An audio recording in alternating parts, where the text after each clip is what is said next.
पुलक वाटिका बाग बन सुख सुविहंग बिहारु, माली सुमन स्नेह जल सींचत लोचन चारु। कथा में जो रोमांच होता है वही वाटिका बाग और वन है, और जो सुख होता है वही सुंदर पक्षियों का विहार है। निर्मल मन ही माला है जो प्रेम रूपी जल से सुंदर नेत्रों द्वारा उनकी या उनको सींचता है।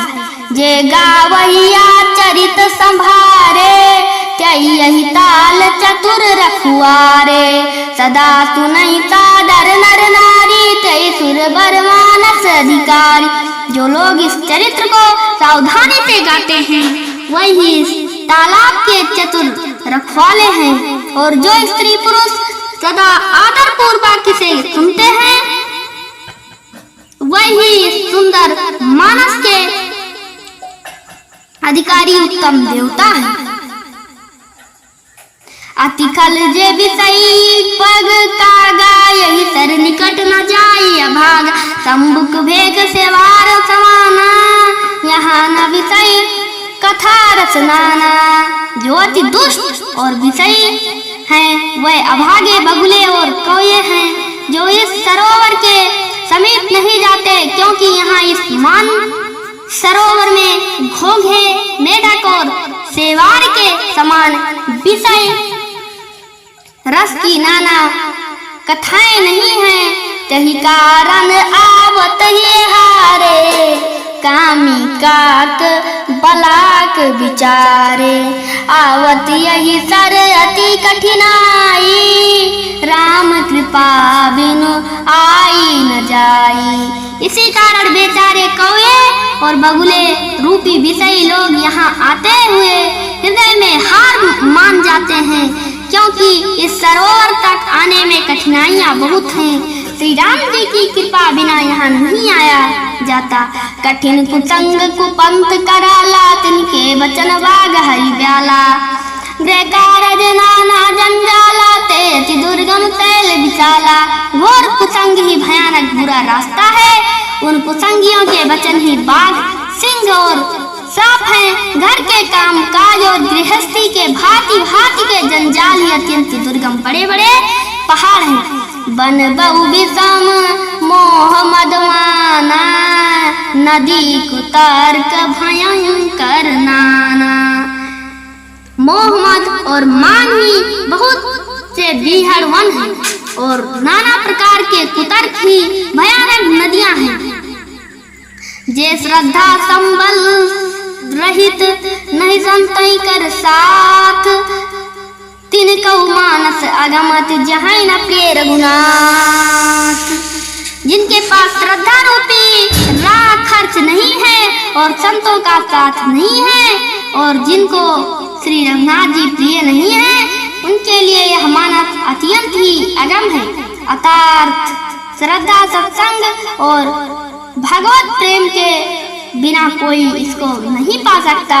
जो करी कष्ट जाई पुनि कोई, जाता ही नीर जुड़ाई होई। जड़ता जाड़ विषम उर लागा, गहु न मंजन पाऊ अभागा।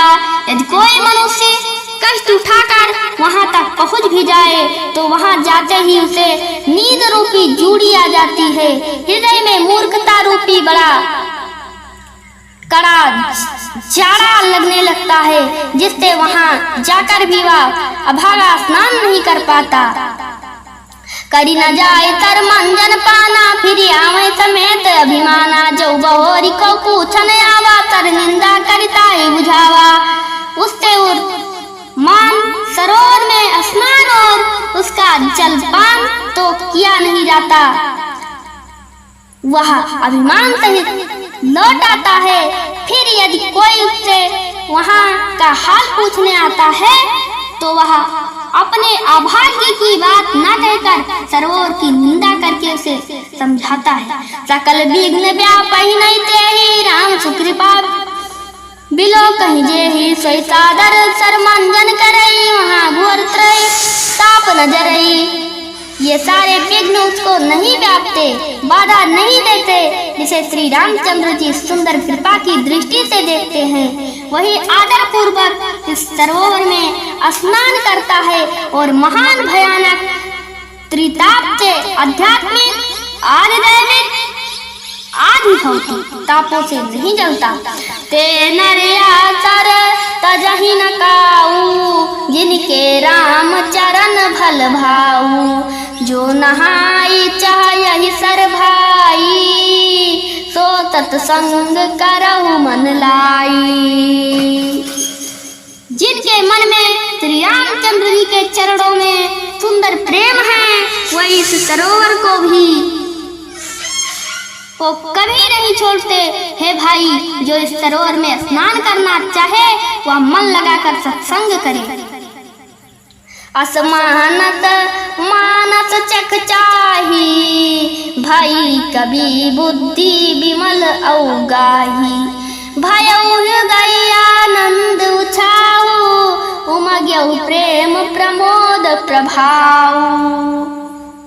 ऐसे मन सरोवर को हृदय के नेत्रों से देखकर और उसमें गोता लगाकर कवि की बुद्धि निर्मल हो गई, हृदय में आनंद और उत्साह भर गया और प्रेम तथा आनंद का प्रवाह उमड़ आया। चली सुभग कविता सरिता सो, राम कथा विमल जस जल भरिता सो सरजू, नाम सुमंगल मूला लोक वेद मत मंजुल कूला। उसके वह सुंदर कविता रूपी नदी बह निकली, जिसमें श्री राम जी का निर्मल यश रूपी जल भरा है। इस कविता रूपिणी नदी का नाम सरयू है, जो संपूर्ण सुंदर मंगलों की जड़ है। लोकमत और वेदमत इसके दो सुंदर किनारे हैं। नदी पुनीत सुमानस नंदिनी, कलिमल तृण तरो मूल निकंदिनी। यह सुंदर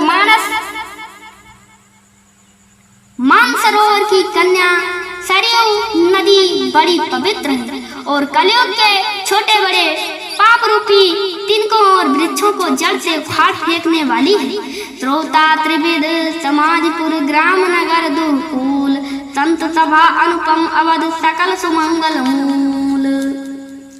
तीनों प्रकार के श्रोताओं का समाज ही इस नदी के दोनों किनारों पर बसे हुए हैं, पूर्वे गांव और नगर, और संतों की सभा ही सब सुंदर मंगलों की जड़ अनुपम है। अयोध्या जी हैं।